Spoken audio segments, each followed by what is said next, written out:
3, 2, 1... Salut tout le monde, comment ça va en ce mercredi? Ce mercredi, vous avez l'habitude, sur ma chaîne YouTube, c'est le jour des rediffs de live Twitch, en mode Crystal Ball. Et aujourd'hui, avant que la saison commence, j'ai eu envie de parler des rookies, enfin des principaux rookies, vous verrez ça après. En fait, on va s'intéresser à leur potentiel, et surtout à quoi pourrait ressembler leur carrière pour la suite. J'ai trouvé ça méga intéressant comme sujet, surtout qu'on l'a jamais fait sur ma chaîne, dans toute l'histoire depuis sa création. Ne vous inquiétez pas, je vous donne de toute façon plus de détails juste après, alors on ne perd pas plus de temps, et c'est parti! Quel futur pour les rookies NBA de cette année!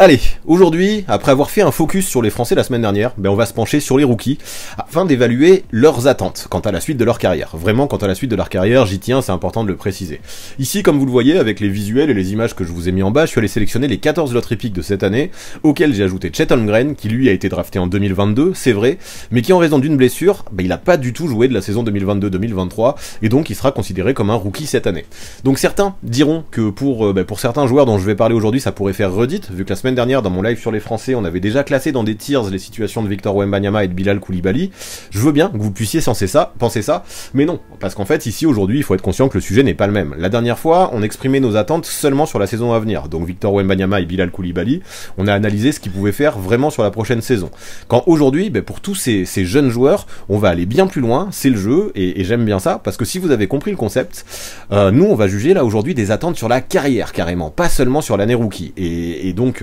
essayer d'imaginer à fond, et on va partir dans des fictions, mais c'est ça qui est intéressant, à quoi pourrait ressembler la suite de la vie NBA de tous ces joueurs qui ont été fraîchement draftés. Donc ouais, il va y avoir des disparités, des désaccords dans le chat aujourd'hui, mais ça fait plaisir, moi j'aime bien quand ça débat intelligemment, on se lance dans de vrais paris quand on va parler de la carrière des joueurs, et ça c'est plutôt cool, j'aime bien quand on se lance dans des paris, ça permettra de voir s'ils se vérifient ou non à l'avenir, et comme on le verra, forcément il y aura des surprises, et tout ça c'est cool, des choses qu'on n'aura pas prévues, et ça c'est génial, peut-être d'autres qu'on aura prévues, on fera le bilan dans quelques années. Quoi qu'il en soit, encore une fois, comme vous le voyez, pour qu'on décide de ça tous ensemble, via les sondages que les modos vont vous proposer, j'ai élaboré 5 tiers. Donc le tier 1, c'est les superstars, qui correspondent aux joueurs qui, selon vous, à terme, quand ils seront dans leur prime, pourront devenir des gros monstres dans cette ligue. Le tier 5, c'est le plus bas, celui que j'ai nommé le bout du banc, en fait. Il s'agira soit des joueurs qui arriveront jamais à avoir du temps de jeu en NBA, soit des joueurs qui arriveront pas à faire leur place et qui quitteront la grande ligue, soit pour aller en Europe, en G-League ou dans d'autres championnats. Entre ces deux extrêmes, bien sûr, il y a d'autres échelons, histoire de doser un peu, donc il y en a 3, qui vous permettront vraiment de nuancer vos votes entre superstar et bout du banc, vous les voyez, all-star, starter et backup, et tout ça, ça va vous aider à faire le tableau le plus cohérent possible. En tout cas, ça va m'aider même à ce que vous produisiez le tableau le plus cohérent possible, et tout ça c'est cool. Ces rookies, comme vous le voyez là dans leurs images, je les ai classés du plus bas drafté au plus haut drafté. Normalement, donc, la logique voudrait qu'on le remplisse de bas en haut, ce visuel, parce que forcément, les plus hauts draftés c'est censé devenir des superstars, les plus bas draftés ils ont moins de chance. On va voir si ça se confirme. Mon petit doigt me dit que ce sera pas aussi facile que ça, et justement c'est ce qui est plutôt plaisant. Bref, en tout cas, moi ce qui me reste à faire dans ce live, ça va être de vous les présenter un par un, tous ces rookies, quand vous, votre rôle, ça va être de voter pour remplir ce visuel, et essayer de les mettre dans les échelons les plus cohérents en fonction de ce que vous pensez, et vraiment, je suis impatient de voir ce que ça va pouvoir donner. Et on commence par Jordan Hawkins. Avec lui, qui a été drafté par les Pelicans avec le choix numéro 14, à sa sortie de Yukon, on a un vrai expert du shoot extérieur, et clairement, à mes yeux, il fait largement partie des 4-5 meilleurs snipers de sa QV, tant il s'est fait une spécialité à l'université de naviguer entre les écrans pour jaillir et planter une espèce de catch and shoot avec beaucoup de réussite. Le truc, c'est que tout ça c'est très bien, parce qu'il arrive vraiment à avoir une mécanique qui est propre, il a des pourcentages qui suivent bien aussi. Par contre, son souci c'est que dans les autres secteurs, c'est quand même un joueur assez brut, vraiment, qui, que ce soit la défense, la création, le handle ou la prise de décision, il y a vraiment beaucoup de choses à faire progresser, et c'est des domaines où pour l'instant je pense que par rapport à un joueur NBA, il est en dessous de la moyenne. Et pour moi, sa carrière dans la grande ligue, ça dépendra vraiment des progrès qu'il sera capable de faire dans les autres secteurs. Le shoot, j'y crois, même s'il va falloir trouver de la régularité. Le reste, ça va être ces endroits où il va falloir qu'il fasse ses preuves. À minima, je me dis que Jordan Hawkins, ce sera un très bon shooter, mais ça pourrait ne pas suffire en NBA s'il développe pas un minimum ses qualités et son talent dans les autres domaines du jeu. Et si je vais plus loin, je peux même dire que la défense, ce sera la clé. Lui qui, je pense, aura besoin de passer aussi pas mal de temps en salle de muscu à soulever de la fente pour être vraiment efficace aussi de l'autre côté du terrain. gamin. N'empêche que ce que je me dis, c'est qu'avec son profil, s'il met ses shoots, et il semble en mesure de le faire, une fois qu'il aura pris ses marques en NBA, à la Nouvelle-Orléans, en sortie de banc, il pourrait trouver des opportunités, il pourrait trouver du temps de jeu, ce qui au final restera le meilleur moyen de progresser pour un rookie. Attention cependant, parce que l'arrière qui mesure 1m96, il a déjà 21 ans, ce qui est un petit peu âgé pour un rookie, et son potentiel est peut-être moins haut que certains de ses potes qui ont été draftés dans la même cuvée que lui. De plus, il faut le dire aussi, sa Summer League, même si ça reste que de la Summer League et que je veux pas en faire trop, mais ça n'a pas été très rassurant, ça s'est vu, quand Hawkins met pas ses tirs comme ça a été le cas pendant ses ligues d'été, c'est un joueur qui devient assez vite inutile, et si en NBA il ne trouve pas suffisamment et assez rapidement de la confiance pour briller et être efficace, sa carrière, vu qu'il a déjà 21 ans, je le rappelle, pourrait peut-être s'avérer bien moins prometteuse que prévu. Pour Jordan Hawkins, c'est assez clair, parce que vous êtes 74% à le mettre dans le tier 4, pour vous c'est un futur backup,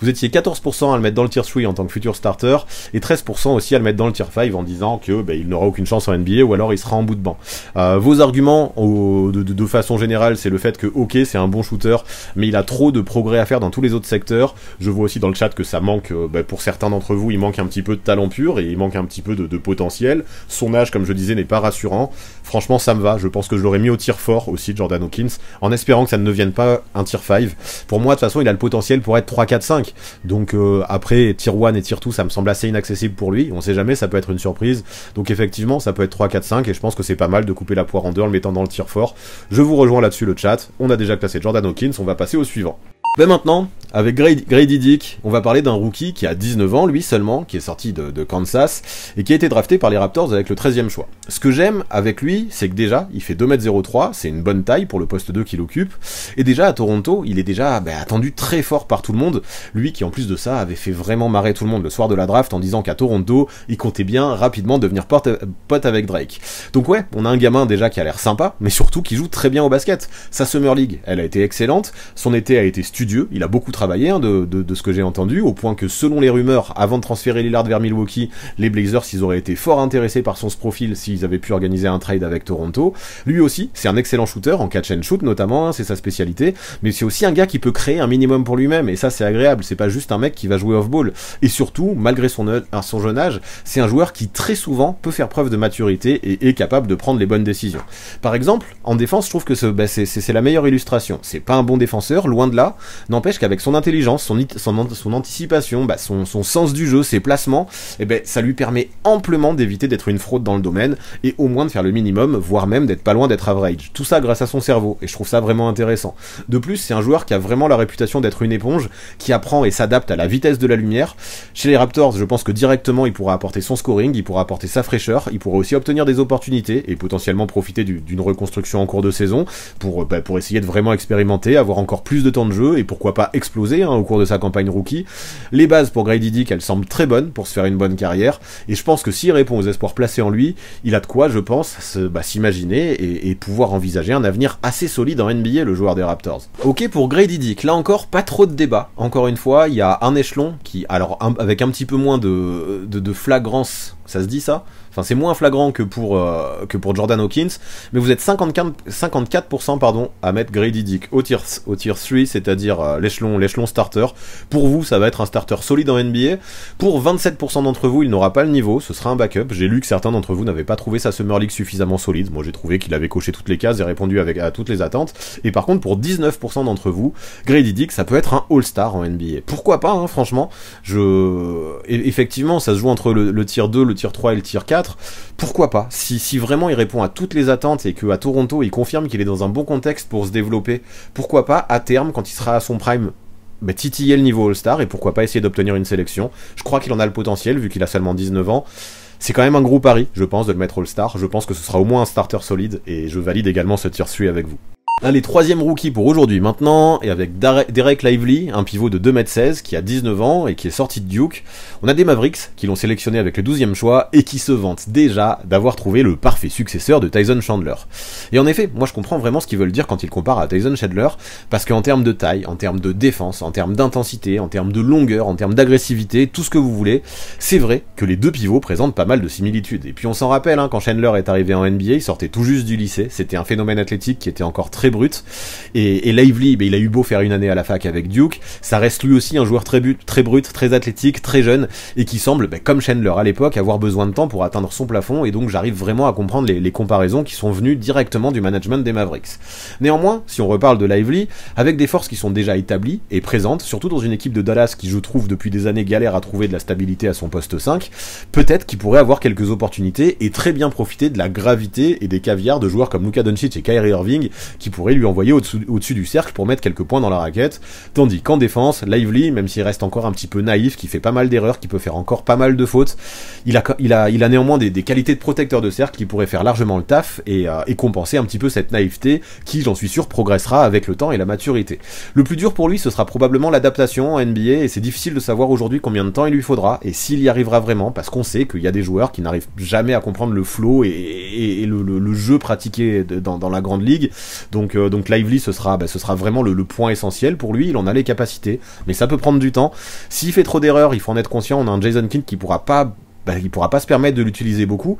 Maintenant, voilà, l'éthique de travail, elle est là, le potentiel aussi, et le plafond de Derek Lively semble assez haut, vraiment, voire même extrêmement haut, au vu de tout le potentiel, enfin tout ce qu'il peut développer et tous les secteurs dans lesquels il peut progresser. Maintenant, voilà, l'atteindre le potentiel, c'est une bonne chose, il va falloir qu'il y arrive.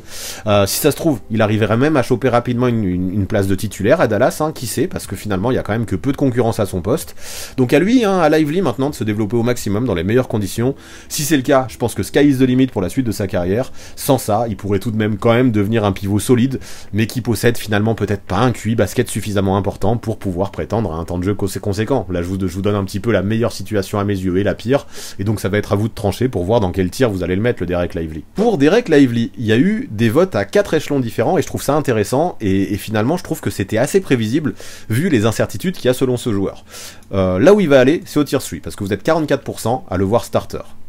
Et pourquoi pas, il a le niveau vraiment pour devenir un starter. Vous étiez 36% à le voir backup, vous étiez 12% à le voir carrément all-star, et c'est vrai que si tout va bien et qu'il coche toutes les cases, il a le potentiel pour le devenir un jour, et vous étiez 8% à le voir en bout de banc, ou bientôt hors de la NBA, et c'est vrai que si il ne progresse pas dans sa naïveté, dans sa maturité, c'est ce qui pourrait lui arriver. Maintenant, je trouve que moi, de mon côté en tout cas, il a trop de qualité pour que je le mette au tier 5. Ça se joue entre 3 et 4. All-Star, pourquoi pas, mais ça me semble quand même un petit peu trop ambitieux au vu de ce que j'ai vu actuellement. Non, le tier 3 starter, il me semble bien, il est capable de le devenir, ça voudra dire qu'il a quand même réussi à gagner en maturité, et qu'il aura réussi à s'imposer en pivot défensif, qui pourra vraiment profiter des caviars des autres pour scorer, parce que pour l'instant c'est quand même un joueur qui a besoin de recevoir la balle dans de bonnes dispositions pour marquer des paniers. Ça se joue entre le tier 3 et le tier 4. On va dire que je valide votre tier 3, mais si vous aviez mis tier 4, j'aurais validé aussi. Il peut se situer un peu entre ces deux échelons, Derek Lively. Quatrième rookie pour aujourd'hui, et avec Jet Howard désormais, le fils de Juwan Howard, dont les anciens se rappellent forcément, vu les bonnes saisons qu'il a pu faire en NBA. Je me rappelle de lui notamment du côté du Heat et des Bullets à l'époque, l'ancienne équipe de Washington. Bref, avec Jet Howard, le Magic récupère un ailier qui mesure 2m03, qui a seulement 20 ans, et qui déjà a les capacités pour être un scoreur complet, même si à la fac, c'est vrai, il prenait la majorité de ses tentatives à 3 points derrière la ligne. Cependant, ce qui est appréciable avec lui, c'est qu'il puisse quand même mettre des buckets dans toutes les situations, et qu'il semble avoir le potentiel pour devenir un scoreur en 3 niveaux, vu ses capacités à scorer, soit en sortie de dribble, pour prendre un shoot qu'il aura lui-même créé, soit en sortie d'écran, en catch and shoot, pour sanctionner justement après une passe du meneur de jeu. Après, c'est vrai que son souci à Jet Howard, c'est qu'il peut être vraiment irrégulier d'un match sur l'autre. Cependant, de manière générale, c'est un joueur qui arrive à garder des pourcentages plutôt bons si on fait la moyenne sur la saison. Bien sûr, il va passer à côté de pas mal de matchs, mais vu qu'il va réussir d'autres matchs, finalement sa moyenne est bonne, et ça s'est prouvé, ça s'est montré en Summer League, lui qui par exemple a shooté à 40% derrière la ligne à 3 points dans ses ligues d'été, ce qui est plutôt positif. Par contre, Jet Howard, ce qui lui permettrait vraiment de progresser, je pense que c'est de vraiment mieux gérer sa sélection, en variant davantage ses tirs, et en exploitant par exemple davantage la zone du mid-range les soirs où ça rentre pas, plutôt que d'insister à 3 points comme il peut le faire de temps en temps. Tout ça, ce sera important parce que Howard, à l'heure actuelle, c'est surtout un scoreur unidimensionnel, qui pèse pas trop dans les autres secteurs. Je dis pas qu'il est catastrophique dans les autres domaines, il peut lâcher quelques ballons, il peut profiter de sa gravité aussi, et bien s'inscrire dans une défense collective, au moins faire le minimum, même si ce sera peut-être pas encore au niveau en NBA, et clairement, ces secteurs, ces domaines de jeu, ça représente vraiment pas ses spécialités. C'est même des points qu'il va devoir bosser fort, à mon avis, lui qui a pris la fâcheuse habitude d'utiliser la majorité de son énergie pour le scoring et de délaisser un petit peu tous les autres domaines du jeu. À Orlando, il aura pas mal de concurrence pour débuter sa carrière, mais qui sait, derrière Franz Wagner, il pourrait déjà choper quelques minutes au poste 3 pour sa saison rookie, et même plus, pourquoi pas, en cas de blessure, ce qui pourrait lui permettre de percer plus vite que prévu. À la fac, à Michigan, il faut savoir qu'il avait un petit peu carte blanche pour prendre tous les shoots qu'il voulait. En NBA, ce ne sera pas la même, il aura pas un si gros rôle, ce sera pas lui, la star de l'équipe, il aura pas le choix que de s'adapter justement à ce nouveau costume, ça pourrait prendre du temps. Cependant, je pense que ce sera quand même essentiel, parce que si on a un Jet Howard qui veut s'établir de manière durable au sein de la grande ligue, lui qui je pense dans le pire des cas pourra au moins trouver un rôle de catch and shoot un peu partout en NBA, bah il va falloir qu'il progresse, il va falloir justement qu'il montre qu'il peut être un joueur complet et qu'il peut aussi obtenir un rôle de role player quelque part sans être la star comme il était à Michigan. En revanche, bah voilà, ce que je me dis, s'il montre qu'il est pas en capacité de jouer plus dur que ce qu'il l'a fait à la fac, de se faire un petit peu plus violence et de montrer qu'il peut aussi être un joueur de l'ombre,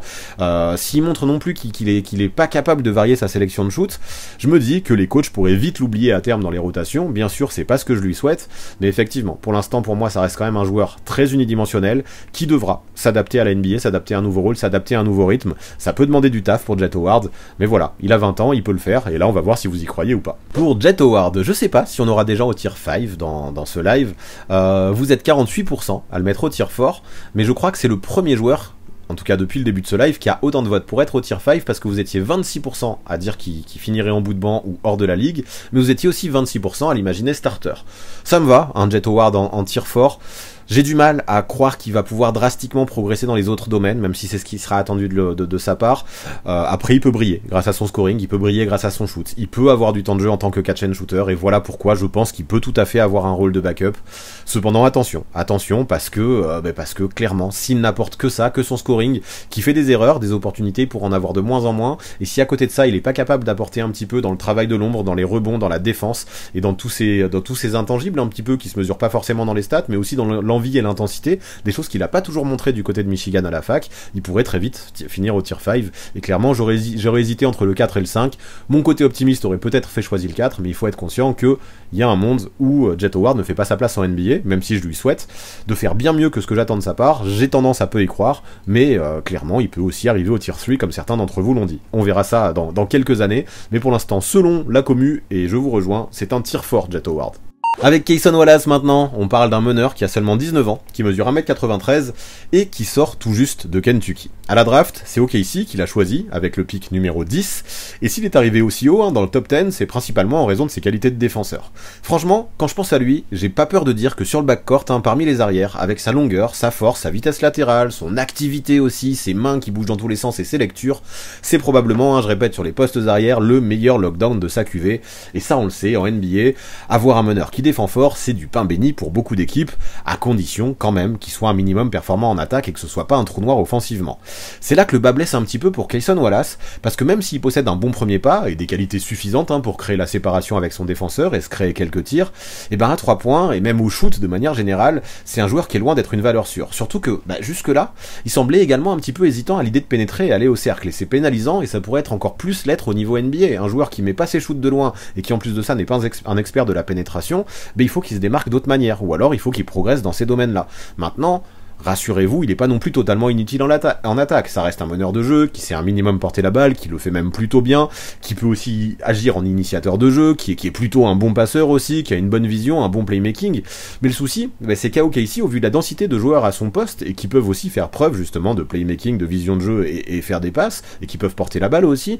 je me demande si Cason Wallace aura suffisamment de temps de jeu pour s'exprimer, au moins en début de carrière. Parce qu'à 19 ans, clairement, il a largement le temps de mûrir, il a largement le temps de se développer, notamment en attaque, mais pour ça, il faudra qu'il ait des opportunités quand même, ce sera la clé, c'est ce qu'on l'a dit, le temps de jeu, c'est la clé pour se développer pour ces jeunes joueurs, et pas certain que ce temps de jeu et des minutes, il en ait des masses sous le maillot du Thunder. Après, je m'en fais pas trop, il trouvera, je pense, toujours une place en NBA grâce à sa défense, vu comment de ce côté-là du terrain, c'est une peste. Ceci dit, s'il veut se créer une vraie carrière solide, ça suffira peut-être pas. Presti a drafté Cason Wallace en assurant qu'il pouvait devenir un vrai two-way player, en étant persuadé qu'il allait faire de vrais progrès offensivement, ou alors qu'il a développé allait dévoiler un aspect de lui en attaque qu'on ne connaissait pas encore. Pourquoi pas, je veux bien le croire, mais à Cason Wallace de le prouver désormais. Pour Cason Wallace, encore une fois, il y a eu des votes sur 4 échelons, ça montre qu'il y a beaucoup de disparités, c'est un joueur qui divise. L'échelon qu'il remporte à 46%, c'est backup pour Cason Wallace. Et effectivement, je pense que ce sera toujours bon pour une équipe NBA d'avoir un défenseur comme Cason Wallace en tant que backup, surtout s'il arrive à progresser un minimum en attaque. Vous étiez 27% à le mettre en starter, perso je l'aurais mis en backup aussi, mais vous étiez 27% à le mettre en starter parce que vous croyez fort à ses progrès offensifs, et d'ailleurs 15% d'entre vous y croient encore plus fort parce que 15% d'entre vous le voient carrément All-Star. Je me dis, il faut doser un peu, mais peut-être qu'il y a des choses dans le potentiel de Cason Wallace dont je me suis pas aperçu qui pourraient lui permettre de terminer All-Star, et dans ce cas-là, je dirais GG à tous ceux qui avaient prévu ça, et 12% d'entre vous le voient en bout de banc parce que vous pensez que, comme d'autres joueurs, on peut penser à un Frank Ntilikina, qui sont des experts de la défense, s'ils développent pas leur talent offensif, ils ont du mal à avoir un shot en NBA. Et ça pourrait être le pire scénario qui pourrait lui arriver. Je pense quand même que Cason Wallace, si on le compare à Frank Ntilikina, il a plus de talent et plus de potentiel offensif. À lui de le prouver maintenant. Si vraiment, comme Presti l'a dit, il devient un véritable two-way player, pourquoi pas viser déjà le tier starter. Mais pour l'instant, j'ai pas assez de certitude pour le mettre jusque-là. Ouais, le tier 4 backup me convient bien pour Cason Wallace. Allez, place à Taylor Hendricks maintenant, un intérieur qui mesure 2m06, qui a 19 ans et qui a été drafté avec le choix 9 par Utah. Lui, il est issu de la fac de Central Florida, et c'est un ailier fort qui, même s'il a déjà du talent, je le vois peut-être plus comme un projet à long terme qu'une valeur sûre tout de suite, même si je me dis qu'il y a certains flashs que j'ai vus récemment, et certaines choses que j'ai vues quand je l'avais scouté un peu, qui me font me rendre compte qu'il pourrait peut-être nous surprendre finalement dès cette année et assez rapidement, en tout cas plus que prévu en NBA. Balle en main, c'est un joueur qui a l'air encore très brut, c'est sûr, et ses moves, ils ont vraiment besoin d'être polis. Cependant, avec son énergie, avec sa capacité à se battre, avec sa capacité à prendre des rebonds, mais aussi à scorer un minimum, c'est un joueur qui peut déjà servir, d'autant plus qu'il est un mec qui est largement capable de stretch et de sanctionner à 3 points, donc il a déjà la polyvalence et les capacités pour s'inscrire dans une NBA moderne. Par contre, clairement, le domaine où il a le plus de qualité, c'est dans sa polyvalence défensive. Avec Taylor Hendricks, on a un joueur qui est long, qui est mobile, qui est costaud, et même s'il peut progresser dans ses lectures et dans ses choix, c'est sûr, mais aussi dans son anticipation, ce qui viendra avec la maturité, je le sens déjà capable de ce côté-là du terrain, en défense, d'être utile sur tout un tas de profils NBA, et ça dès son année rookie. C'est un intimidateur, c'est un joueur qui peut protéger le cercle, mais qui peut aussi switcher sur des postes 3 si besoin, et ça pourrait être apprécié du côté du Jazz. Et puis en vrai, quand tu cumules déjà en attaque une bonne finition, et qu'en plus de ça t'as une bonne défense, tu coches pas mal de cases pour avoir des opportunités assez rapidement dans la grande ligue, surtout quand tu peux être efficace à la fois, offensivement, sur pick and pop et sur pick and roll, chose que Taylor Hendricks fait parfaitement. Ce qui lui manque pour moi principalement pour le moment, c'est de la patience, lui qui entre autres doit vraiment travailler sur sa sélection de tirs. À Utah, derrière Markkanen, derrière Kessler et Olynyk, qui devrait quand même pouvoir trouver un petit peu de temps de jeu pour se développer, et finalement grappiller des minutes au fur et à mesure de la saison, comme je dis, faudra être patient, mais il est capable de se développer rapidement, et une fois qu'il aura du temps de jeu, pour le reste en fait, moi je suis persuadé que son énergie fera le taf pour lui permettre à terme de devenir à minima un role player solide en NBA, si ce n'est bien plus, s'il continue à taffer son jeu et à progresser comme il est capable de le faire, parce que je trouve que ses qualités actuelles déjà correspondent à tout plein de choses en NBA, mais quand je dis que c'est un projet à long terme, ça veut dire que pour moi il a aussi également pas mal de potentiel, le Taylor Hendricks. Allez, pour Taylor Hendricks, on n'est pas sur un consensus, mais pas loin quand même, parce que vous êtes 21% à le mettre au tier 3 en tant que futur starter, et c'est là que je l'aurais mis aussi, parce que vraiment il a toutes les qualités pour devenir un vrai starter à terme en NBA. 10% d'entre vous le voient carrément All-Star, pour ça il va falloir qu'il coche beaucoup de cases et qui mûrissent encore plus vite que prévu, mais why not, on sait jamais, pourquoi pas. 14% d'entre vous le voient en backup, pour moi ça c'est le rôle minimum qu'il peut avoir. Pour moi il a déjà le niveau d'un backup, et vu son potentiel, je ne peux pas imaginer qu'il reste à ce tier 4, c'est pour ça que je le mettrai au tier 3, là j'aurais pas hésité, j'aurais mis directement là. Après pourquoi pas, s'il se développe pas plus, peut-être qu'il restera que backup, mais je pense qu'il se développera plus. Par contre 3% le mettre en bout de banc, ça veut dire que vous y croyez pas du tout de votre côté, et non, moi je pense que même dès sa première saison rookie, il sera bien plus haut que le bout de banc, et il aura l'occasion de prouver des choses pour montrer qu'il mérite mieux que le tier 5. On passe désormais à Jarace Walker, joueur de 20 ans, en provenance de la fac de Houston, qui a été drafté par les Pacers en 8, qui joue au poste d'ailier fort lui aussi, et qui lui est un peu plus petit, parce qu'il mesure 2m03. Encore une fois, c'est un joueur, il y en a beaucoup aujourd'hui, qui a su mettre principalement en valeur ses qualités défensives pour s'assurer un bon pick de draft grâce à un profil qui est assez unique, qui se matérialise par une capacité assez hors norme, je trouve, à switcher sur quasiment tous les postes, et de vraies qualités aussi, une vraie intelligence et de vrais bons placements pour défendre le pick and roll, et tout ça bah Dieu sait que ce sera vraiment utile en NBA vu comment le jeu se pratique et vu comment il peut être efficace défensivement face à ça. C'est un joueur Walker qui est volontaire, qui est actif, qui est intelligent, et Rick Carlisle à Indiana, même si on sait que des fois il a du mal à faire trop jouer les rookies, ce qui ne s'est pas forcément confirmé avec Bénédicte Mathurin l'année dernière, comme quoi quand ils ont du talent, il sait les faire jouer Carlisle, et je pense qu'il pourrait vraiment apprécier ce profil qui est particulièrement énergétique quand on regarde Jarace Walker. En plus de ça, en attaque, Walker, même si c'est pas aussi flamboyant que ce qu'il l'est en défense, c'est pas mal non plus. Encore une fois, c'est un joueur qui possède un bon QI, un jeu assez varié, qui est capable de scorer des deux mains aussi, de s'écarter, de créer son tir, et surtout de courir en transition. Tout ça c'est propre, même si il peine un petit peu, il souffre un petit peu de pas avoir de vraie spécialité offensive. Il est un petit peu moyen partout, excepté peut-être sur contre-attaque, et encore il va falloir que les contre-attaques il puisse en obtenir en NBA, chose qui devra prouver quand il fera ses débuts avec les Pacers. Maintenant, sur demi-terrain, c'est vrai qu'il est beaucoup moins utile, et je suis pas sûr qu'on ait un Walker qui voit beaucoup la balle pour ses premières années, même si on a un Tyrese Haliburton qui pourrait s'amuser à le trouver. Quoi qu'il en soit, ce qui est sûr, c'est que les Pacers possèdent d'autres options qui sont peut-être plus viables pour scorer, et quand il sera sur le terrain, on cherchera peut-être pas mal d'autres joueurs avant lui, même s'il pourra quand même dépanner, avec des coupes qui gèrent plutôt bien, ou encore en post-up, ou même dans les airs, des domaines où encore une fois Tyrese Haliburton pourrait se régaler à lui faire des passes. À 20 ans seulement, c'est quand même un joueur de qualité, et ce que j'aime particulièrement, c'est qu'il peut encore se développer. À Indiana, il va directement être en compétition avec Obi Toppin et Jalen Smith pour le poste d'ailier fort titulaire, avec de vraies chances de craquer la rotation grâce à sa présence défensive. Je dis pas qu'il va être titulaire, mais en cours de saison, il est tout à fait en mesure de passer devant Obi Toppin et Jalen Smith. Pour ça, il va falloir qu'il Muris, lui aussi, qui montre qu'il peut s'adapter à l'NBA, qu'il évite de commettre trop de fautes trop vite, comme il lui arrivait de le faire à la fac. Ceci dit, si offensivement il arrive à trouver le déclic, à se montrer un minimum efficace au tir, lui qui galère parfois à se montrer assez constant sur son adresse, c'est un joueur qui dans les années à venir pourrait devenir bien plus qu'un simple défenseur et bien plus qu'un simple role player, car clairement, du talent il en a à l'appel, et offensivement, je pense qu'il est capable de devenir un très bon joueur, peut-être pas aussi bon que ce qu'il l'est en défense, mais au moins largement capable d'avoir le niveau pour évoluer en NBA et envisager un gros rôle. Pour Jarace Walker, vous êtes 53% à l'imaginer au tier 3, donc encore un joueur qui va se situer au tier 3 ou au tier 4. Pour l'instant, on remplit pas trop les autres échelons, mais je vous comprends, c'est là aussi que je l'aurais mis. 24% d'entre vous l'auraient mis en tant que backup, 24% d'entre vous l'auraient mis en tant que All-Star. Donc vraiment, on le voit, la médiane, elle se situe bien au tier 3. Il a toutes les qualités pour devenir un titulaire vraiment à terme. Pour moi, il est là, son niveau, et c'est là que je l'imagine passer la majeure partie de sa carrière en NBA, en tant que starter. Maintenant, pourquoi pas, s'il développe vraiment son shoot extérieur et qu'il arrive vraiment à se trouver des spécialités offensives, notamment justement le shoot de loin,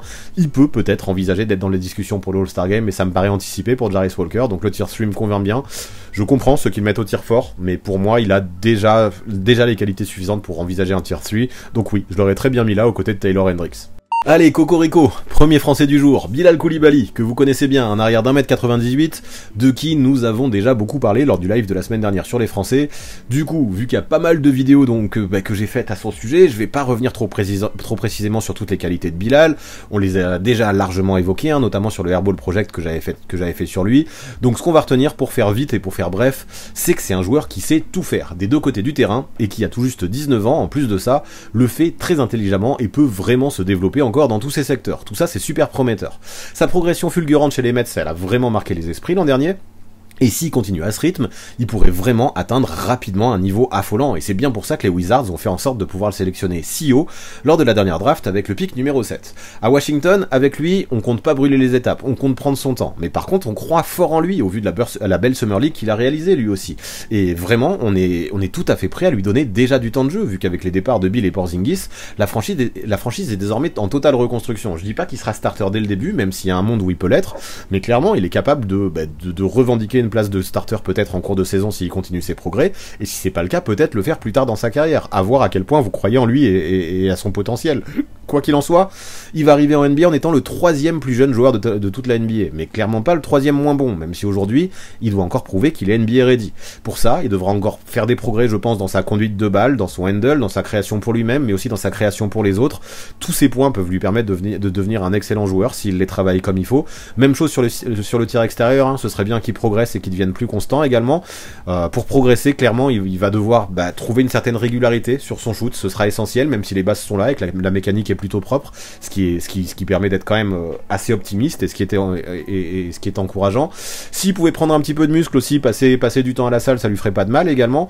Et voilà, si on fait le bilan le concernant, bah ouais, peut-être qu'avec lui, il faudra un petit peu de patience, il faudra peut-être un petit peu de temps. N'empêche qu'il a déjà atteint un niveau très haut, très vite. Et son potentiel, le rythme de ses progrès, sa situation à Washington aussi, où j'ai l'impression qu'on le met dans un cocon et on est prêt à lui faire confiance, laisse penser qu'il peut, à terme, devenir non seulement un défenseur élite, mais peut-être bien plus, peut-être pourquoi pas, un gros 3&D, voire même un gros two-way player dans cette ligue à terme. Et ça, c'est quand même plutôt hypant quand on pense à la suite de la carrière de Bilal Coulibaly. Ok, avec Bilal Coulibaly, encore une fois, on est d'accord, parce que vous le mettez au tir fort, mais vous êtes 47% à le mettre au tir fort, ça veut dire que vous êtes aussi nombreux à l'avoir mis ailleurs. Donc oui, je l'aurais mis là aussi, je vous explique pourquoi, mais d'abord je fais le bilan un petit peu des autres étages et des autres échelons, parce que vous étiez 37% à l'imaginer comme All-Star, vous étiez même 3% à l'imaginer comme Superstar, mais par contre il y a aussi 10% d'entre vous qui l'imaginent comme backup, et 3% d'entre vous qui l'imaginent finir en bout de banc. Comme quoi, Bilal, eh ben... Ici on fait un bilan sur Twitch, certains le voient à tous les échelons. Finalement le tier 3 c'est celui du milieu et c'est celui qui me semble le plus cohérent. Clairement je pense que oui, il a le niveau et le potentiel pour devenir starter. Il pourrait l'être plus vite que prévu, mais surtout parce qu'il joue dans une équipe des Wizards. Je pense que s'il était dans une équipe plus ambitieuse et plus compétitive, le rôle de starter il pourrait plus galérer à l'avoir. En tout cas en attendant il l'aura. Maintenant je pense qu'à terme il pourra le garder. Il peut devenir All-Star, moi je veux bien l'entendre hein, et je peux rejoindre les 37%. Superstar je pense qu'il faut doser un peu, on n'en est pas encore là, mais il peut devenir All-Star, mais pour ça il va falloir qu'il confirme tous les progrès qu'il a fait l'année dernière. Comme ça a été très justement dit dans le chat, on se rappelle l'an dernier, il devait surtout jouer chez les espoirs et à peine jouer en Betclic Elite. On a vu comment ça s'est fini et on a vu à quel point il a pu jouer et avoir un gros rôle chez les Mets de Vincent Collet. Maintenant, est-ce qu'il peut connaître encore une fois la même progression fulgurante, la même explosion à un niveau qui est aussi haut que la NBA, c'est peut-être beaucoup lui demander. Donc voilà pourquoi je veux pas m'enflammer trop tôt et le mettre All-Star. S'il est capable de le faire, oui, on le mettra All-Star, mais pour l'instant je crois qu'il y a encore beaucoup de choses à prouver du côté de Coulibaly avant de s'enflammer. Déjà, être starter en NBA, ce serait une grosse carrière de son côté, et ça il en est capable, et je pense aussi qu'à terme, quand il atteindra son prime, il aura le niveau pour être starter dans une équipe compétitive. C'est tout ce que j'attends de la part de Bilal Coulibaly. Avec Anthony Black maintenant, on a un meneur très grand, qui mesure 2m01, qui a 19 ans, qui est issu d'Arkansas, et qui a été drafté par Orlando. Et qui, moi je pense qu'avec lui, il faut être conscient que là, à l'heure actuelle, tout est surtout une question de potentiel qu'il va devoir développer. C'est un joueur qui a un handle déjà très propre, qui bouge bien, qui est déjà en mesure d'attaquer le cercle aussi, ça il le fait bien, tout en sachant très bien utiliser sa longueur pour défendre fort, c'est utile, surtout qu'il peut switcher au moins sur les postes 1, 2 et 3, et c'est déjà pas mal. S'il y a une blessure qui l'a gêné pendant la Summer League, il a quand même pu prouver qu'en termes d'activité et de polyvalence, ça pouvait être un vrai client dans une équipe NBA, même s'il a pas encore joué à ce niveau-là. Non, son gros problème, Anthony Black, c'est surtout son tir extérieur. Sa mécanique semble cassée, elle semble pas bonne du tout, ses pourcentages sont vraiment médiocres, j'ai pas peur de le dire, et sa sélection en plus de ça est largement critiquable, et ça c'est un vrai problème. Non, je me dis que s'il veut se faire une place rapidement dans la rotation du Magic, ce sera principalement grâce à sa défense, je pense. Je vois pas trop d'autres secteurs dans lesquels il peut être utile tout de suite, mais ce sera difficile en plus de ça de trouver beaucoup de minutes, parce qu'il va jouer derrière des joueurs qui sont déjà référencés au moins un minimum, comme Cole Anthony, comme Markelle Fultz, ou comme Jalen Suggs, même si Jalen Suggs déçoit un peu depuis son arrivée en NBA. Et si on reprend les deux derniers cités, c'est-à-dire Fultz et Suggs, faut se rendre compte que eux non plus sont loin d'être des spécialistes au tir. C'est dommage, parce que si Anthony Black il avait pu apporter ses qualités de spécialiste au tir que les autres avaient pas, peut-être qu'il aurait pu trouver du temps de jeu, mais là, même s'il défend peut-être un peu mieux que certains, et encore ça reste à prouver, il présente les mêmes défauts que d'autres joueurs qui sont devant lui dans la rotation à l'heure actuelle à Orlando. Maintenant, voilà, la grosse question, elle est là. Est-ce qu'on a un Black qui arrivera à s'adapter au jeu NBA, lui qui pèse moins de 90 kg malgré ses 2m01? Est-ce que sa défense, dans la grande ligue, elle sera toujours aussi percutante, justement, malgré sa longueur, mais avec un poids qui est si faible? Est-ce qu'il pourra avoir autant d'intensité? Est-ce qu'il sera capable aussi, dans sa situation, de développer son jeu offensif et son tir extérieur? Ce sera essentiel. Et s'il développe pas son shoot, est-ce qu'il pourra exister en NBA sans tir de loin? Tout ça, on sait qu'il y a pas mal de joueurs qui ont galéré à le faire s'ils n'étaient pas des experts dans d'autres domaines. Donc toutes ces questions, il va falloir qu'il y réponde, Anthony Black. S'il le fait positivement, il peut à terme, je pense, devenir un meneur d'une polyvalence assez incroyable en NBA. Si ce n'est pas le cas, il y a un monde où je me dis, et vous le sentez, hein, je pense que ça peut arriver, il pourrait devenir un des plus gros busts de cette QV 2023. Pour Anthony Black, vous êtes 43%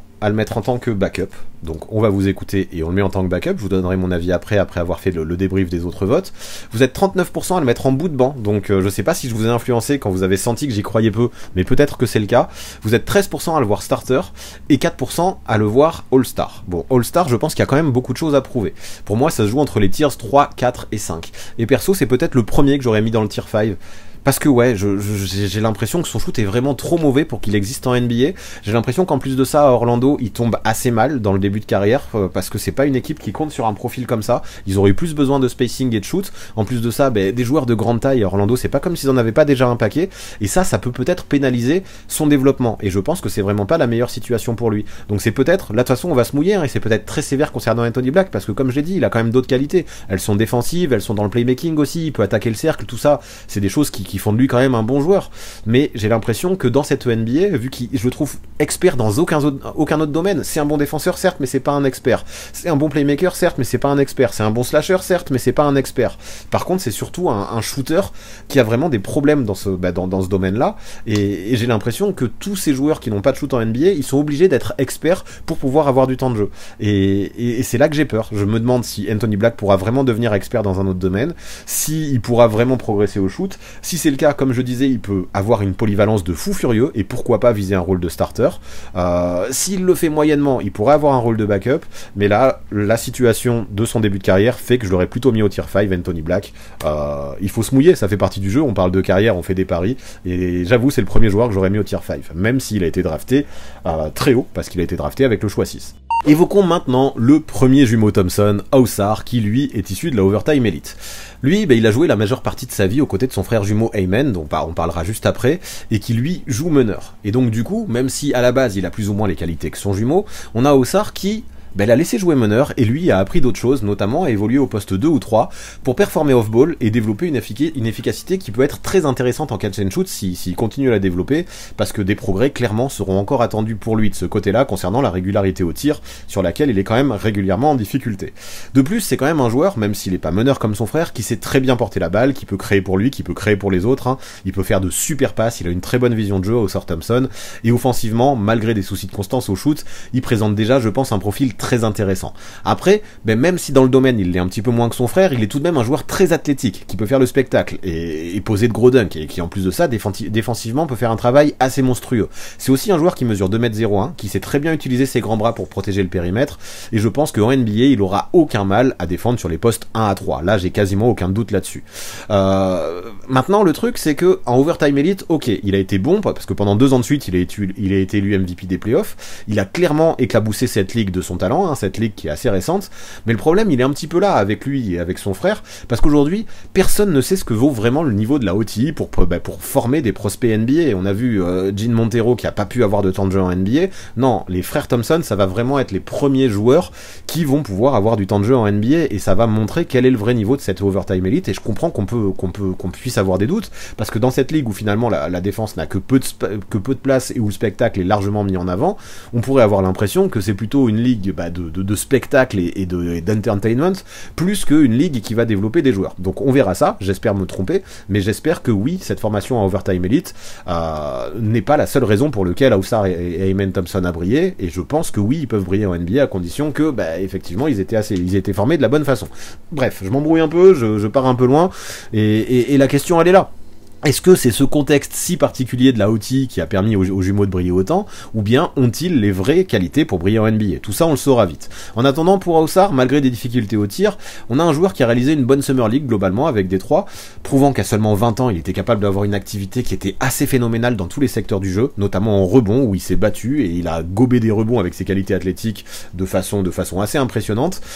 Son explosivité, elle est remarquable, et tout ça, ça l'aide pour performer vraiment partout. Maintenant, est-ce qu'il est prêt pour faire sa place tout de suite en NBA? Certains imaginent que à Détroit, ce sera déjà lui le titulaire au poste 3. Il y a moyen, et ne le cachons pas, s'il confirme ses qualités dans cette jeune équipe et s'il s'adapte au jeu NBA en continuant à progresser, il est capable d'être titulaire. Quoi qu'il en soit, s'il arrive vraiment à atteindre son potentiel, et si effectivement la Overtime Elite est une bonne ligue pour former des joueurs NBA, on a un Ausar Thompson qui pourrait peut-être vite faire de gros dégâts dans cette grande ligue, surtout avec des opportunités comme il pourrait avoir dans cette équipe de Détroit qui est assez jeune. La clé, comme souvent, et comme je l'ai souvent dit pour beaucoup de jeunes aujourd'hui, ce sera sa faculté à s'ajuster au niveau supérieur, et effectivement, vu qu'il n'est ni passé par le basket professionnel parce que pour moi la OTI, même si tu es payé, c'est pas vraiment du basket professionnel, ni passé par la NCAA, on peut avoir des doutes quant à sa capacité d'adaptation, qui effectivement représentera la pièce du puzzle manquante pour que Ausar Thompson atteigne son full potentiel et son meilleur niveau possible. Ok pour Ausar Thompson, et selon vos sondages, apparemment pas trop de surprises parce que vous êtes 70% à l'imaginer starter,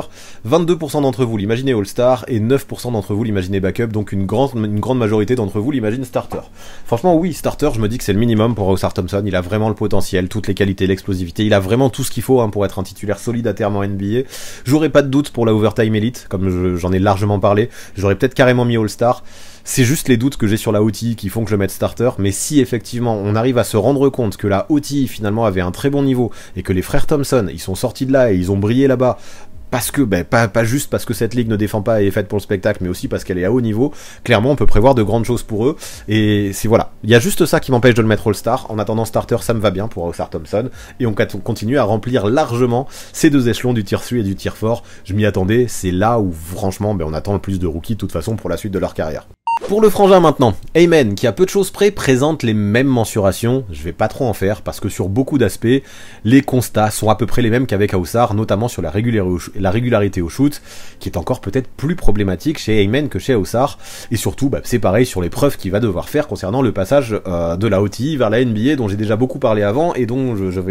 pour lequel je ne vais pas refaire un laïus. Pour les frères jumeaux, si vous voulez vraiment connaître leur capacité et leur profil avec plus de détails, si vous voulez en savoir plus, j'avais fait un Airball Project à leur sujet juste avant la draft, concernant leurs points communs et leurs différences, je vous invite à le consulter, vraiment ça permettra vraiment de les différencier à terme, mais bref, ce qu'on retiendra concernant Amen en particulier, c'est que lui, c'est un vrai meneur de jeu, qui peut aussi évoluer au poste 2, qui peut agir en tant que combo guard, mais qui vraiment, je pense, malgré sa bonne taille de 2m01, dispose d'un handle à couper le souffle, qui font que lui, il doit être utilisé en porteur de balle numéro 1. Au premier regard, après, on pourrait avoir l'impression que son jeu est trop playground, trop street un peu, pour vraiment pouvoir se transférer à la NBA. Mais je pense qu'il faut aller plus loin que cette première vision, parce que comme son jumeau, il possède un vrai talent. Lui aussi, c'est un mec qui est surathlétique, qui est un meilleur joueur de 1 contre 1 que son frère, qui est pourtant déjà très bon dans le domaine, et c'est sûrement ça, je pense, ce côté où il peut briller en ISO, Amen, qui lui a permis d'être drafté un rang plus tôt que Ausar. Maintenant, défensivement, je donne un petit avantage à son frère jumeau, mais Amen peut quand même aussi faire de très belles choses de ce côté-là du terrain, lui aussi qui est très long et qui peut être étouffant sur l'homme.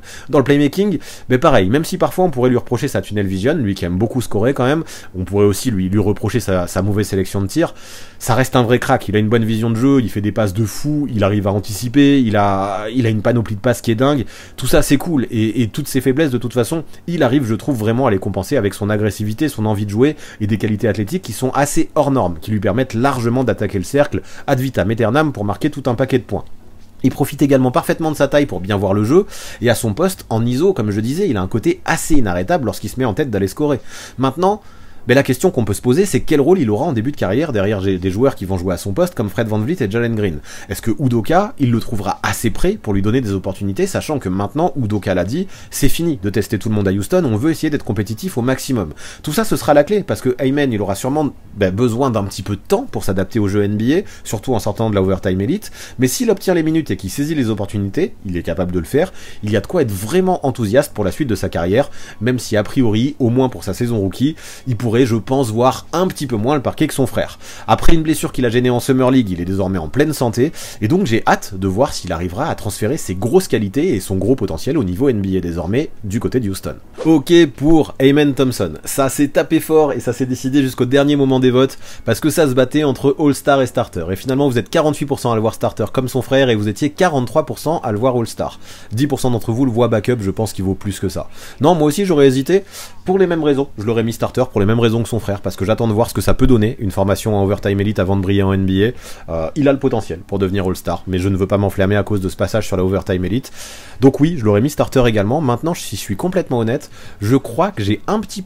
peu plus confiance en l'avenir de Ausar Thompson qu'en l'avenir de Amen Thompson. Malgré les qualités individuelles et de création peut-être supérieures d'Amen, je pense que Ausar est un joueur plus complet qui peut devenir un meilleur shooter que Amen et peut-être mieux progresser, et peut-être qu'il y a peut-être un peu plus de chances de devenir All-Star. Je me trompe peut-être, et sûrement d'ailleurs, vu que Ausar a été drafté plus bas, mais je crois que j'ai un petit peu plus confiance et je crois un petit peu plus en Ausar pour devenir All-Star que Amen, même si les deux peuvent être capables de le devenir. Passons maintenant au pick numéro 3 de la dernière draft, Scoot Henderson, un meneur de jeu de 19 ans, qui mesure 1m88, qui est pas très grand certes, mais qui était, l'année dernière on s'en rappelle, et même l'année d'avant, un phénomène de la Ignite Team en G-League. À Portland, maintenant que Damian Lillard est parti, tout semble fait, vraiment tout, pour mettre au maximum ce petit prodige en lumière. Il y a fort à parier que dans cette équipe qui est en totale reconstruction, on ait un Scoot Henderson qui obtienne tout un tas de ballons, tant ses qualités offensives sont réelles. Je pense que les Blazers, vraiment, ils ont sauté au plafond quand ils ont vu qu'avec le pick 2, les Hornets, ils avaient sélectionné Brandon Miller et qu'ils leur laissaient le champ libre pour drafter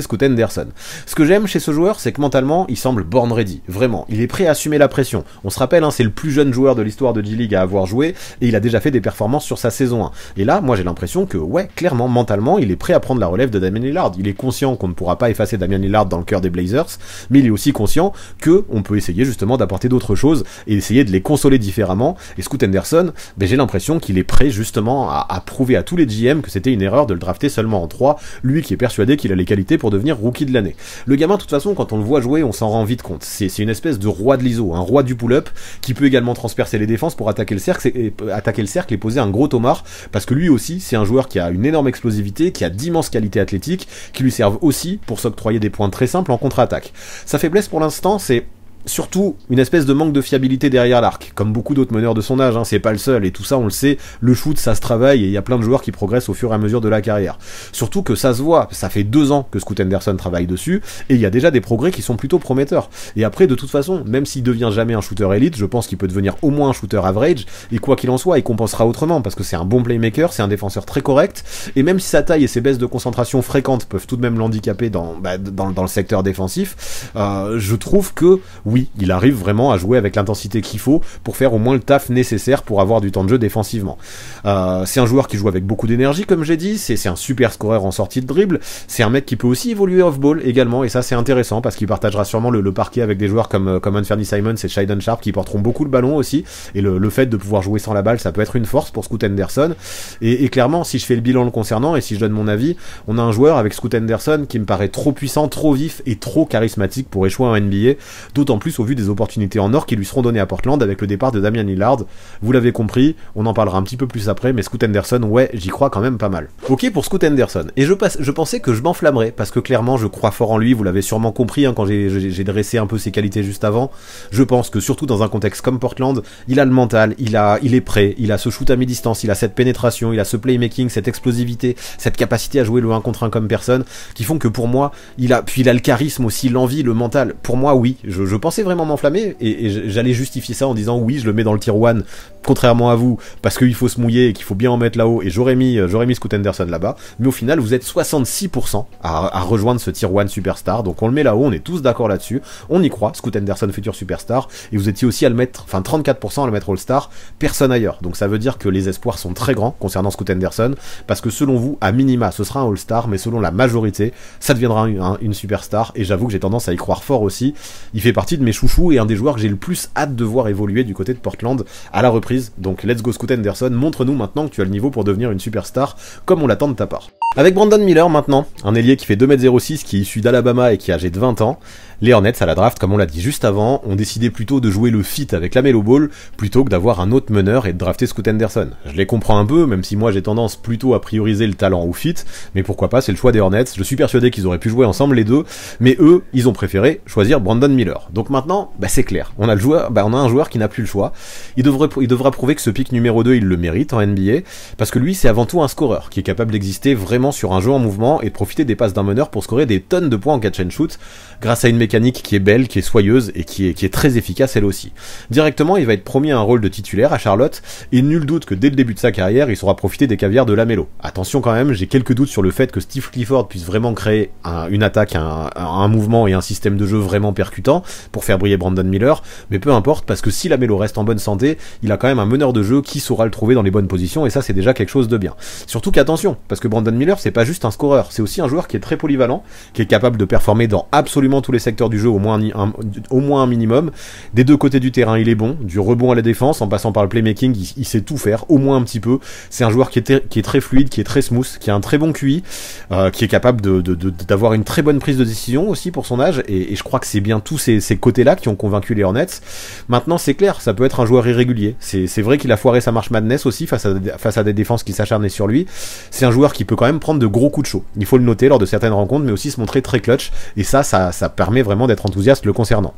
Tout ça en plus, qui pouvait être un bon scoreur et qui pouvait briller, il l'a prouvé en Summer League, en finissant avec une très bonne perf en Ligue d'été, avec ses 26 points, même si là aussi son irrégularité s'est remarquée dans cette Ligue d'été à Vegas notamment, avec des rencontres où il a shooté à 4 sur 18 ou d'autres à 5 sur 15 au tir. C'est léger et ça montre qu'il a quand même encore besoin de s'adapter et de s'acclimater au rythme du jeu qui va être pratiqué dans la grande ligue. Maintenant, soyons clairs, j'ai vraiment aucun doute sur les qualités de basketteur de Miller. Par contre, je dois avouer que j'en ai un petit peu plus concernant son mental. Est-ce qu'il est capable d'assumer son rôle et d'aller jusqu'au bout de son potentiel? Est-ce qu'il est capable d'être un vrai tueur sur le terrain dans la grande ligue, lui qui parfois je le trouve un petit peu soft, même si dans des matchs qui comptaient, on l'a vu juste après ses matchs contre la justice, ses histoires avec la justice, il est revenu avec un carton en NCAA. J'ai des doutes sur le fait que du fait qu'il se soit écroulé en NCAA, même s'il avait les défenses qui le ciblaient énormément et qui se concentraient essentiellement sur lui. Maintenant voilà, en NBA il y aura des défenses fortes, donc est-ce qu'il pourra briller malgré tout ça? Si oui, on a vraiment un ailier qui pourrait exploser réellement du côté de la grande ligue, d'autant plus que le fit avec la Melo Ball semble assez excellent. Si ce n'est pas le cas, je pense qu'il restera toujours un bon joueur grâce à son tir et grâce à sa polyvalence, mais qui au final pourrait ne pas se montrer assez impactant pour avoir un réel rôle à terme dans une équipe ambitieuse, en tout cas pas le rôle que l'on aurait pu espérer pour un pick numéro 2 de la draft. Ok pour Brandon Miller, finalement vous êtes assez optimiste parce que vous êtes 55% à l'imaginer All-Star, et c'est vrai que dans les conditions qu'il pourrait avoir à Charlotte avec la Melo Ball et recevoir de bons ballons, ça pourrait être bon. Attention cependant, comme je disais, au jeu de Charlotte que je trouve assez pauvre offensivement sous Steve Clifford, mais vous êtes 55% à le voir All-Star.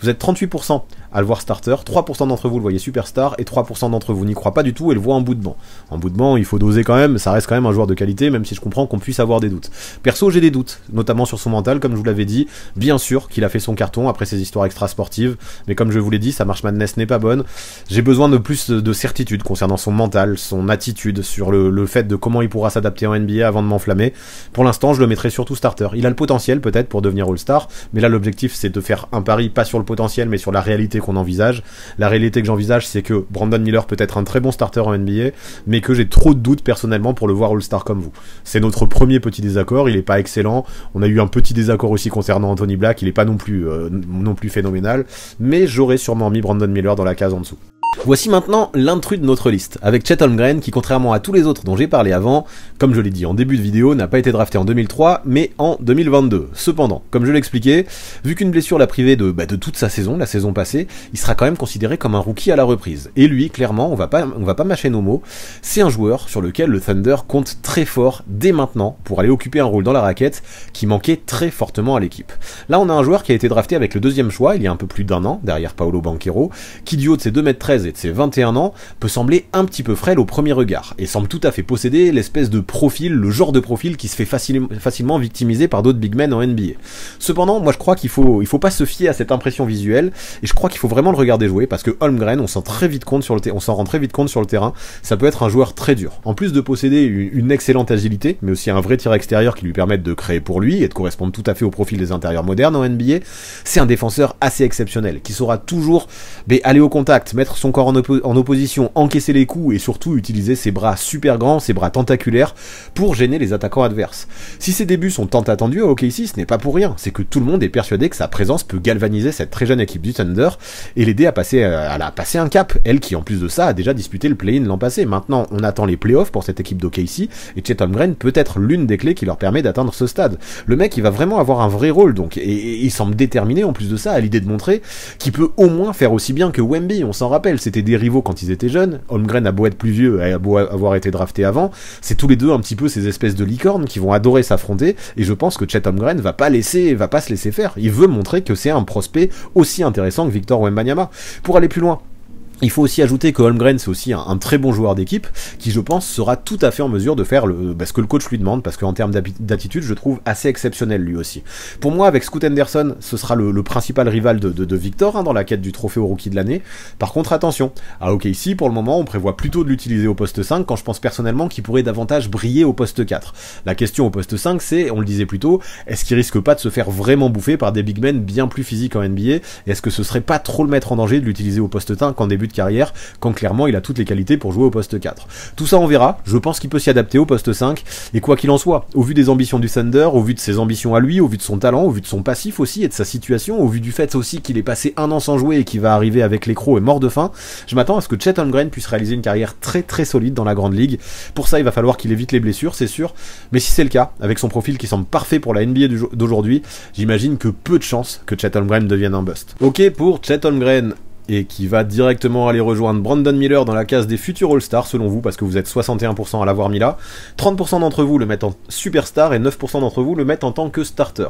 Personnellement j'irai pas jusqu'à le mettre en tant que superstar, parce que pour moi il est plus voué à être un lieutenant ou une super option 2 derrière un Shai Gilgeous-Alexander par exemple, donc pour moi ce sera pas superstar, mais on sait que des super lieutenants peuvent tout à fait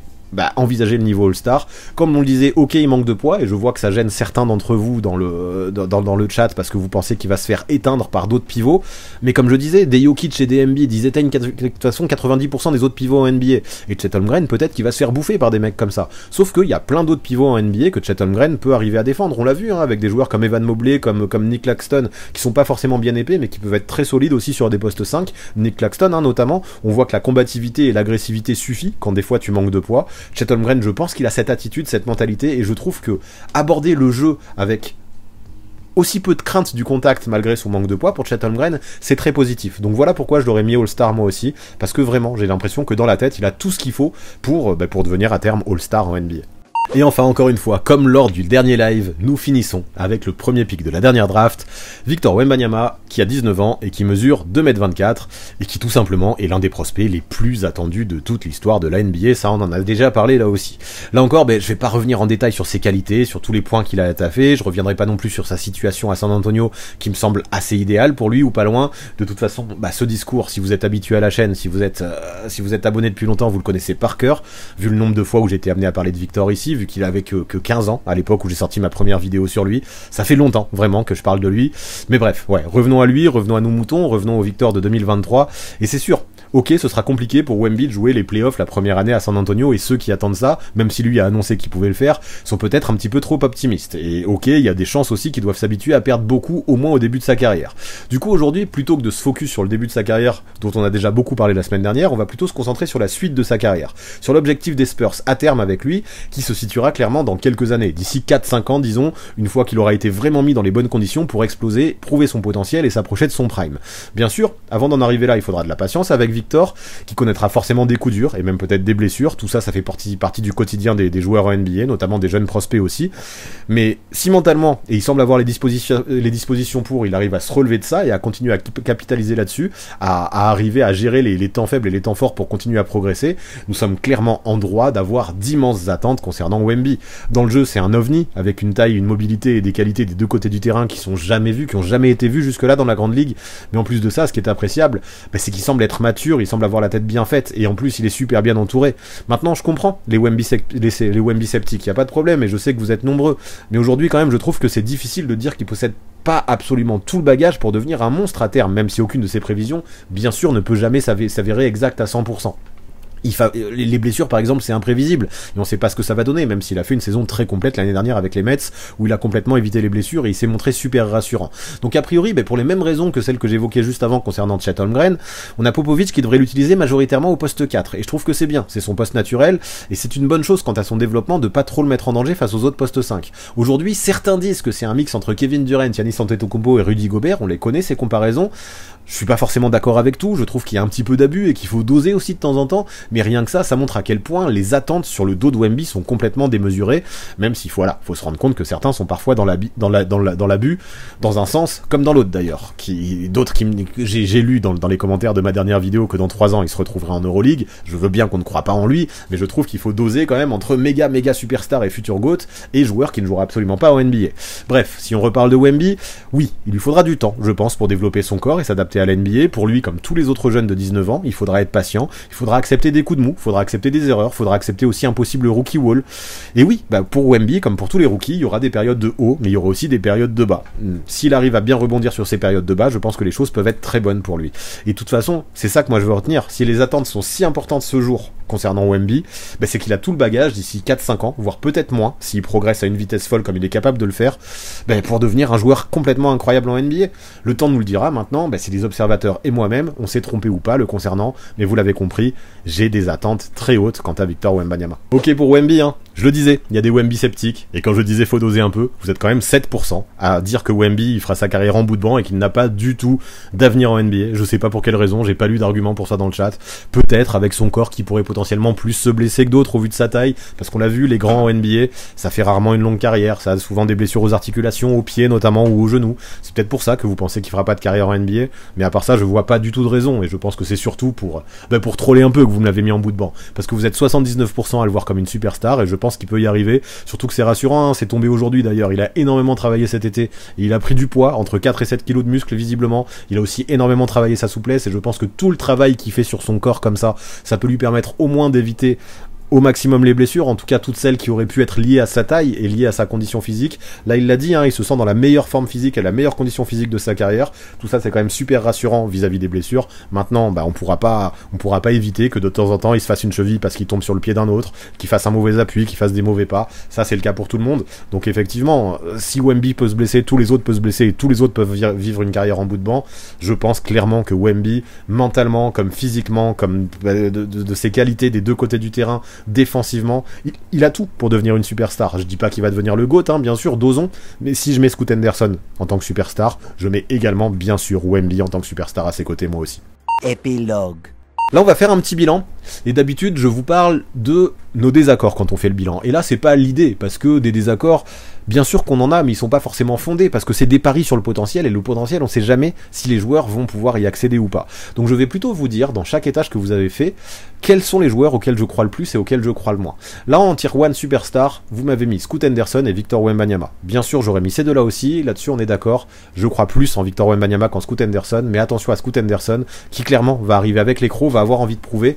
et je pense qu'il peut être un vrai rival de Wemby, même si les deux ne jouent pas au même poste. Donc clairement, c'est en Victor que je crois le plus, mais Scoot Henderson peut vraiment être sur ses talons dans sa carrière, à atteindre un très très haut niveau lui aussi, d'autant plus que lui aussi a de très bonnes conditions du côté de Portland, comme Wemby en a du côté de San Antonio, puisque les deux auront les clés de leur équipe. Chez les All-Star, vous avez mis Brandon Miller et Chet Holmgren. Ça, vous l'avez bien compris. Je crois en Chet Holmgren. Je crois moins en Brandon Miller que j'aurais peut-être mis au tier 3. Donc c'est clair que pour moi, Chet Holmgren parmi les deux c'est lui qui a peut-être le plus de chances d'arriver au rang supérieur, même si je pense que c'est peut-être un peu haut pour lui. Tandis que Brandon Miller est peut-être celui qui a le plus de chances d'aller au rang inférieur. Ici au tier 3, vous m'avez mis Grady Dick, Derek Lively,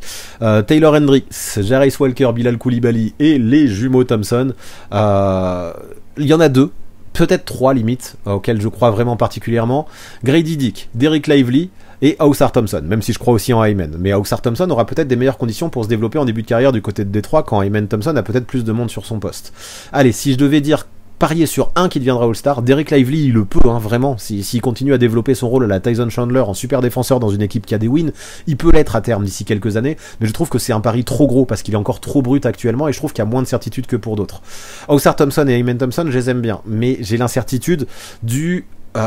passage de la Overtime Elite à la NBA. Bilal Coulibaly, bien sûr qu'aussi il peut le devenir, mais je pense que c'est encore un peu tôt. Il va falloir qu'il montre qu'il peut progresser aussi vite que ce qu'il l'a fait l'année dernière. Les deux, là, les deux yeux forts, Taylor Hendricks et Jarace Walker, ils sont déjà très bons, je pense qu'ils ont un plafond un poil moins haut, donc je ne les vois pas devenir All-Star, même s'ils peuvent devenir des starters assez intéressants dans des équipes. Donc ouais, je mettrai ma petite piécette sur Grady Dick, qui, même s'il a été drafté assez bas, avec le choix 13, peut, je pense, être un style de cette draft, parce qu'il a le mental, il a l'attitude, J'ai l'impression qu'il est déjà beaucoup aimé du côté de Toronto, il a des ambitions et c'est un très bon joueur de basket aussi. Peut-être que si un jour il arrive dans une équipe qui gagne, à apporter son talent offensif, son adresse sur catch and shoot, son intelligence de jeu aussi, il est capable de devenir All-Star. Je dis pas qu'il y arrivera parce que moi aussi je l'aurais mis au tier 3, mais si j'avais dû mettre une piécette parmi eux, ce serait sur Grady Dick. Et enfin dans le tier 4, dans les backups, vous m'avez mis Jordan Hawkins, vous m'avez mis Jay Howard, Kayson Wallace et Anthony Black. Vous l'avez compris, celui en quel je le crois moins, c'est Anthony Black, parce que pour moi, il y a trop d'incertitudes encore dans son jeu pour devenir soit un spécialiste dans un domaine, soit un shooter, et vu qu'il manque de shoot, j'ai quand même des doutes, donc c'est lui que j'aurais mis au tier 5 si j'avais dû en mettre un ici. Et pour moi, si parmi les trois autres, il y en a un qui a le plus de chances que les autres de devenir All-Star, Jordan Hawkins, j'y crois moins. Il aurait peut-être même pu être mis dans le tier 5 selon moi. Jet Howard, pourquoi pas, avec sa polyvalence offensive, mais non, je mettrais Kayson Wallace, pour moi, parmi ces quatre, qui a le plus de chances de devenir starter, dans la mesure où déjà, c'est un très bon défenseur. On parle d'un potentiel Drew Holiday à terme, s'il arrive à développer son jeu offensif, c'est tout ce que je lui souhaite. Et s'il y arrive, clairement, il peut ambitionner une place de starter, voire plus. Donc ouais, parmi ces quatre-là, c'est Kayson Wallace. Quoi qu'il en soit, vous ne voyez personne échouer en NBA de façon globale. En tout cas, bien sûr qu'il y a eu plusieurs joueurs qui ont eu des votes en bout de banc ou hors NBA, mais c'est un tier 5 qui restera vide pour aujourd'hui. Et mine de rien, ça nous fait un tableau qui est rempli de manière assez cohérente. Et je vous remercie pour ça. Encore une fois, vous avez assuré la team. Voilà pour ce qui est de la potentielle carrière des rookies NBA de cette année, voilà pour ce qui est de ce nouveau Crystal Ball. Est-ce que ça vous a plu? Est-ce que vous êtes d'accord avec le tableau qui a été créé par la commu et les échelons qui ont été fixés? Dites-moi tout ça en commentaire, comme d'habitude, j'ai hâte de lire vos analyses et d'avoir vos retours. Et enfin pour bien finir, tu connais, si le contenu t'a plu, n'oublie pas de lâcher un pouce vers le haut juste en bas de la vidéo et à t'abonner à la chaîne si ce n'est pas encore fait. Ces gestes sont peut-être minimes pour vous, mais pour moi, ils apportent une force immense. Du coup, je vous remercie à fond, du fond du cœur, et je vous dis à très vite.